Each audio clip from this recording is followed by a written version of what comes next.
کہ یہ جو آج کل مردانہ قوت کے نام پہ ٹوکے ڈرامے ہو رہے ہیں نا، تو جوان آدمی میں کوئی کمزوری نہیں ہوتی، جب ہوتی ہے تو پھر ہر چیز ہی کمزور ہوتی ہے، ایک ساتھ ہی پوری باڈی کمزور ہوتی ہے انسان کی. اس لیے یہ ٹوٹکے موٹکے اور یہ اوٹ پٹانگ چیزیں کھانے کی ضرورت بولو نہیں ہے کہ جی یہ کھا کے پتہ نہیں تو 8 شادیوں کی طاقت پیدا ہو جائے گی، 16 شادیوں کی طاقت. بکواس ہے، سب فضول باتیں. جب تک چل پھر رہے ہو، بول رہے ہو، آنکھیں صحیح ہیں، کان صحیح ہیں، سونگنے کی طاقت صحیح ہے، ہضم کرنے کی طاقت ہے، تو ساری طاقتیں ٹھیک ہیں. جب کمزور ہو گئے تو ایک ساتھ ہی ہو گئے سارے، سب کچھ ساری کمزوریاں ایک ساتھ ہی پیدا ہوتی ہیں. تو جب تک باقی باڈی ٹھیک ہے تو باقی بھی ٹھیک ہے. الگ سے پتہ نہیں کیا کہ لے کے نسخے کھا رہے ہوتے ہیں، دوائیں کھا کے اپنے آپ کا بیڑا غرق کر رہے ہوتے ہیں. اس میں وہم زیادہ ہے لوگوں کو. اور اللہ نے ہر مسلمان میں 4 کی طاقت رکھی ہوئی ہے معذرت کے ساتھ. اس کے لیے کوئی بہت زیادہ ایکسٹرا کوئی صحت کی ضرورت نہیں ہے. مرد کو اللہ نے عورت سے زیادہ پاورفل بنایا اس معاملے میں. تو مرد ہی کیا ہے جس میں پاور عورت ہی کے برابر ہو. ایک عورت کے لیے ایک مرد کافی ہے، تو ایک مرد کے لیے بھی ایک عورت کافی ہے. تو دونوں میں کوئی فرق ہوا پھر؟ تو آدمی کس بات کا ہے بھائی تو؟ باقی کریں نہ کریں وہ آپ کا ہیڈیک ہے، وہ میں الگ ٹاپک ہے.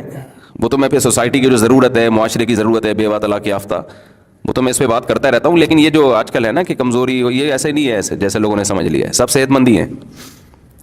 ہاں کوئی خدا نخواستہ کوئی شوگر کا مریض ہے، کوئی ایکسٹرا کوئی بیماری ہے اس میں، تو ایک الگ بات ہے. جب تک آپ نارمل ہیں تو سب کچھ نارمل ہے. اس کے لیے حکیموں کے پاس، جو جعلی حکیم ہوتے ہیں نا، ان کے پاس مت جایا کرو، وہ بیڑا غرق کر دیں گے. جو پراٹھے ہضم کر رہا ہے نا، روٹی ہضم کر رہا ہے، گوشت ہضم کر رہا ہے، تو اس کا مطلب صحیح ہے، ٹھیک ہے. باقی نفسیاتی مسائل ہوتے ہیں لوگوں کے ساتھ، اس کو وہ اب ایک آدمی کو غلط کاریوں کی عادت پڑ جائے. لوط علیہ السلام کی قوم کو لڑکوں سے بدفعلی کی عادت پڑ گئی تھی، تو ان کی عورت میں رغبت ختم ہو گئی، بیوی میں رغبت ختم ہو گئی. تو یہ جسمانی بیماری نہیں تھی، یہ روحانی بیماری تھی. اس کا علاج کوئی دوائیں نہیں ہے. اس کا علاج ہے کہ جو گندگی تم نے عادت ڈالی ہے اس عادت کو چھوڑو، تو پھر اللہ حلال میں رغبت پیدا کرے گا.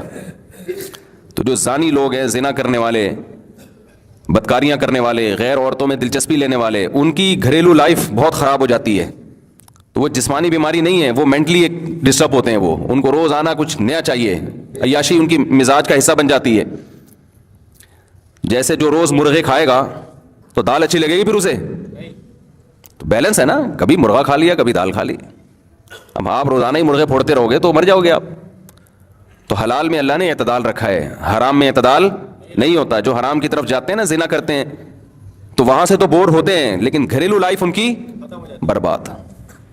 بے حیائی کا سب سے بڑا اثر یہ پڑتا ہے کہ اس کی اپنی جو بیوی بچوں کی زندگی ہے وہ تباہ و برباد ہوتی ہے. اور کتنے برے اثرات بچوں کو جب پتہ چلتا ہے ہمارا باپ ایسا ہے، بچوں کے دل میں باپ کی عظمت نہیں رہتی ہے. آپ کہتے ہیں نہ رہے عظمت تو کیا ہوگا؟ بھائی آگے آپ کا بڑھاپا بھی آ رہا ہے. ابھی اولاد کو آپ کی ضرورت ہے، کل آپ کو اولاد کی ضرورت ہے، اور بہت جلد ہے. بڑھاپا کوئی ٹائم نہیں لگتا، کراچی میں تو اور جلدی آتا ہے. جو غذائیں کھا رہے ہیں نا، یہ جو حدیث میں آتا ہے نا، جوانی کو بڑھاپے سے پہلے غنیمت سمجھو، تو یہ صحابہ کے بڑھاپے کی بات ہو رہی ہے. ہم لوگ کا جو ہے بہت جلدی آ جاتا ہے. ہمیں تو ابھی سے غنیمت سمجھنا شروع کر دینا چاہیے.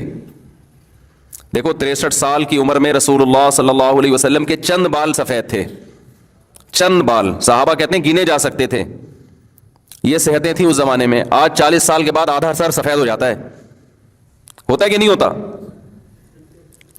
40 سال کے بعد ہی یہاں درد وہاں درد. آج میں صبح اٹھاؤں تو میری گردن ادھر کو مڑ رہی تھی، ادھر مڑ نہیں رہی تھی. بڑی مشکل سے موڑی ہے میں نے.